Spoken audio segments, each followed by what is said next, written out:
It was very close tennis and very good tennis, I think. And I was trying to get that serve. He served really well. I knew it was going to be difficult, and this is a player that's obviously been in the last 8 of majors. I think 4 or 5 years back at the US Open, and it's very difficult playing him. That serves probably been one of the best serves out there now. That's left-handed, so it's not a lot. Not a lot of guys that can play like him. I think he struggled with a lot of injuries the past few years, and that's what's delayed his ranking. I think he's a top, 20, 30 players, very good. And I tried today, but it was a good tiebreak. I thought in the end, I had a chance, but that's tennis. Once you get those tiebreaks, once you lose, so it's like.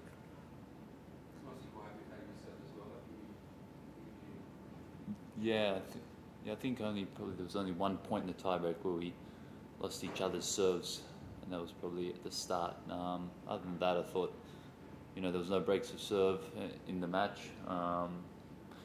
Solid the way I played good under pressure on the break points, but it was very tough. Felt like at 1 point, changes everything, and these are the matches where you win sometimes and you lose them in these tough situations, and you just got to fight. And I gave myself a chance. I mean, I had multiple chances in that second set tiebreak and kept serving too good on those points. So it's a very tough serve to get back. I think it was a pretty solid match. On the face of it, obviously from the results, this hasn't been as good a tournament for you as the last 2 years, but it probably is your better tennis than you've ever played, do you think? Yeah, I played pretty good, and unfortunately, lost today. I felt like this match would have been the big match for me as I got through, and would have been favourite leading into the semi-final. But I can't complain. I'm here. I picked up more points, and for me, this is the biggest priority. And a few matches in Melbourne will do me very good, and I can get back inside the top, 50 or 45, and that's my goal. So I feel like I can play well down in Melbourne.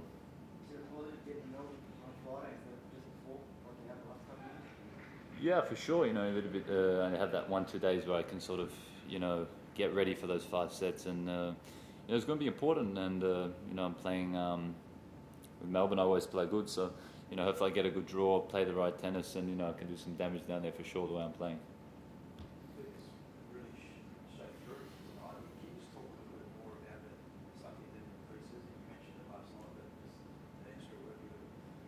Well, for sure, I did a lot of fitness and a lot of stuff to help me, be better on the court and to move better. And sometimes, movement and fitness won't help you against a guy like this. So it's like you got to play the right tennis, you got to return, and that's where I think it's good to play these matches. It's not every now and then you play these matches. So for me to get this match like this before this Australian Open and win, lose for me is very good and motivating. And I believe I can play very good down in Melbourne. So.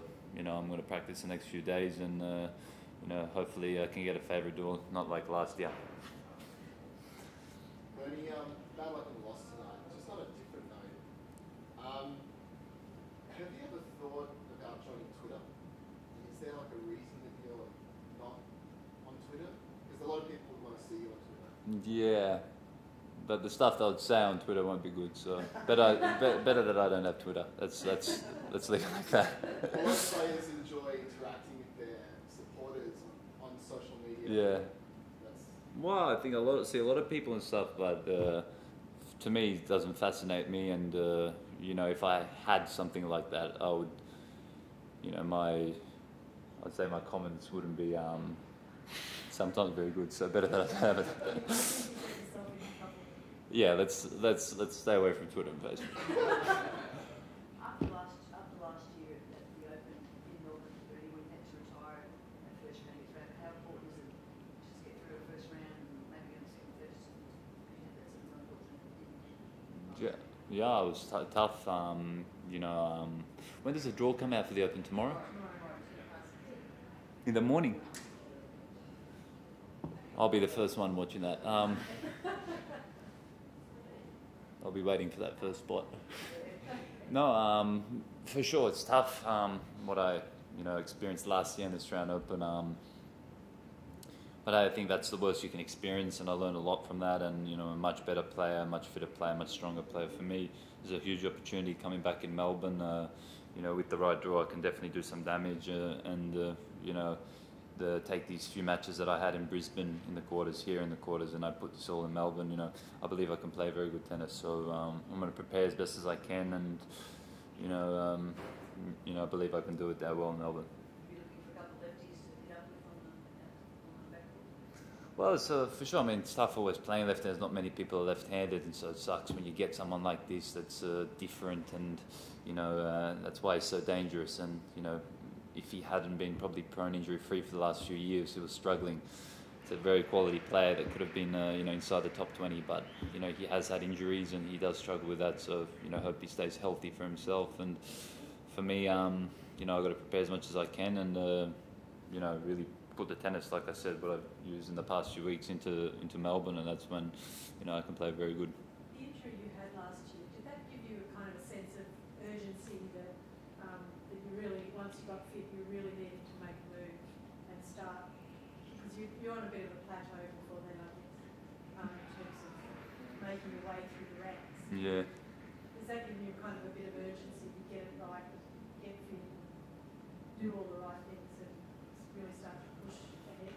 Yeah, look, I'm not too worried. I've got nothing to defend for 6 months. So, you know, every tournament I play, if I pick up points, my ranking's going to keep going. And every match now is points for me. So, you know, until Wimbledon, I think I defend 1 round there. So it's a long way away. And I've got, you know, 15, 20 tournaments until then. So I believe I can do it. If I keep playing the way I'm playing like this, everything's positive. I can keep moving forward. And you know, like you said, you know, the Australian Open obviously was 1 year ago. 1 year ago has gone fast, but you know, having those, having that injury, I think, and you know, having these hip problems at a young age, I had to do it somewhere in my career, and I chose to do it at the age of 21. Where, if I waited till the age of 24, 25 to do my hips, it probably would have taken a year to recover.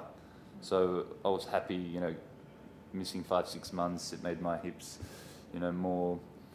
Feel more better, move more better mobility and range of movement. So for me, you know, everything's good now. I'm just happy to be playing the last 4 or 5 months, and these next 6 months I'm going to push as much as I can, and you know, hopefully by the time Wimbledon comes, I can be well inside seated for the Wimbledon tournament.